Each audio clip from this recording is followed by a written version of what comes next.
Day 15 of August 2023, near your house in Jaranwala, there were a huge attack on the Christian community. Yes. By lucky, you were not there. You were uh, trying to get your passport to Portugal. Yes. What happened?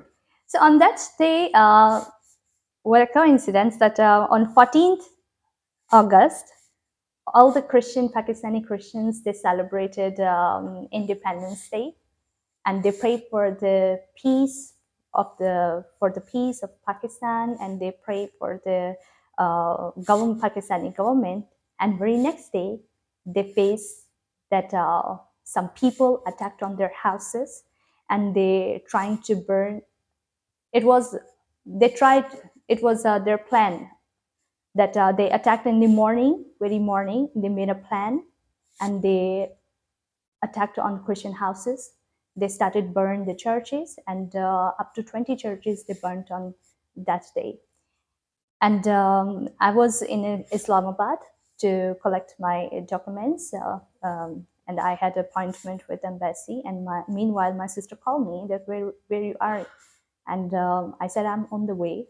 And she said that be careful because situation is worst here. And she didn't tell us that what's happening in actual.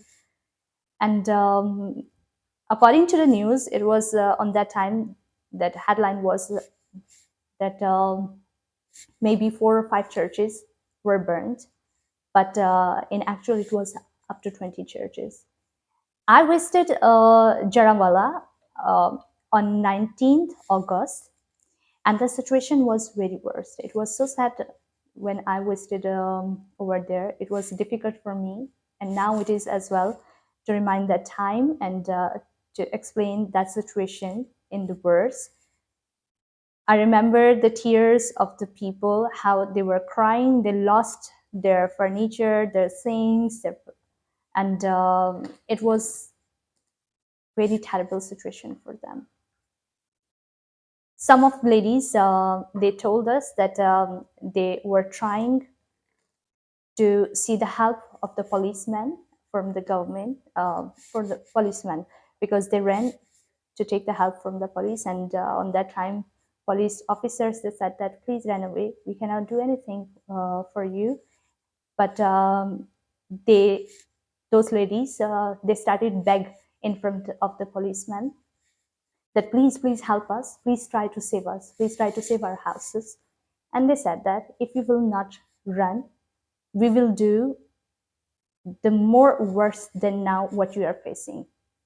And meanwhile, those ladies said that we ran away, and uh, we feel that now no one can do help us. And they ran away, ran in the fields to save their lives. And it was a very terrible situation, very They terrible. tried to burn the Christians alive in the houses. Yeah, because they attacked on the morning hours, almost 6 or 7 o'clock in the morning, when all the Christians were sleeping in their houses, and they started attack, and it was very difficult for them to run and save their life. And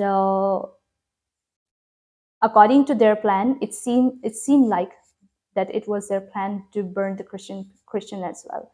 And it's happened before in Yohanabad, in Shantinagar, a couple of years ago, that mostly people, they burned the Christian houses, and mostly people burned as well, and they lose their lives. Some of them lose their families as well.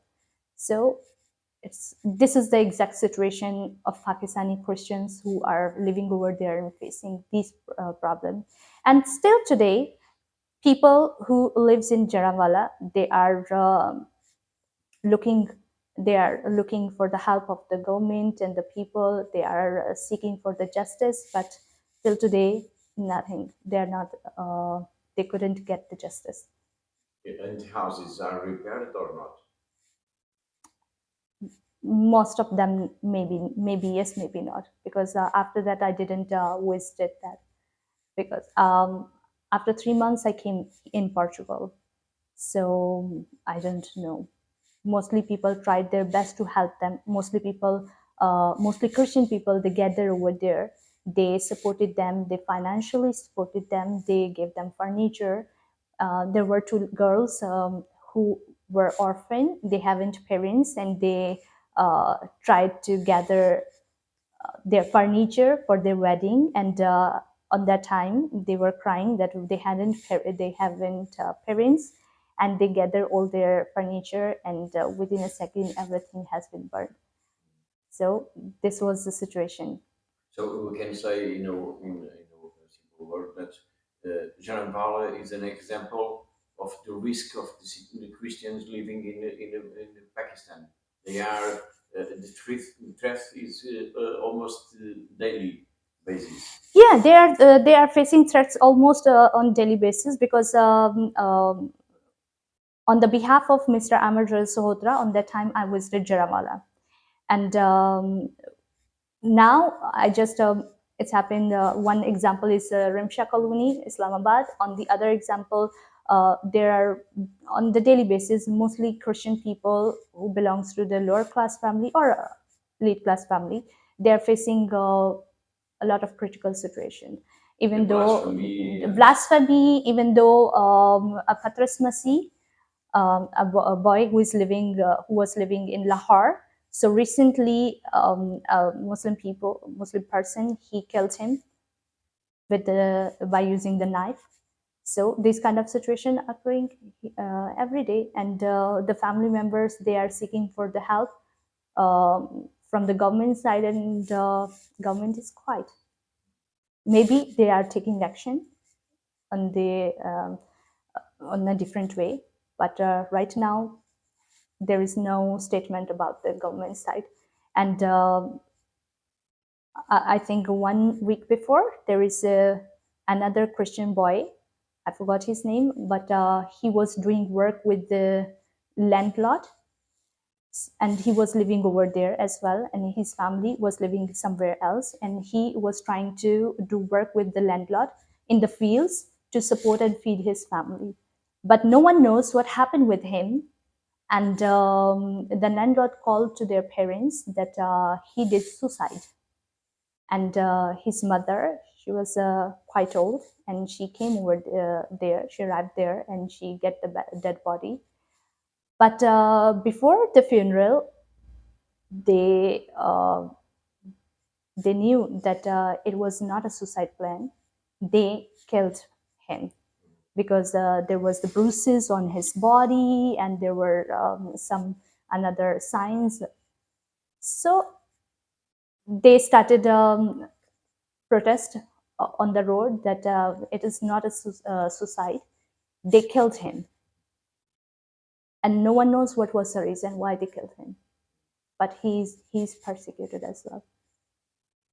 So this is the current situation in Pakistan. It's happening day by day, increasing day by day.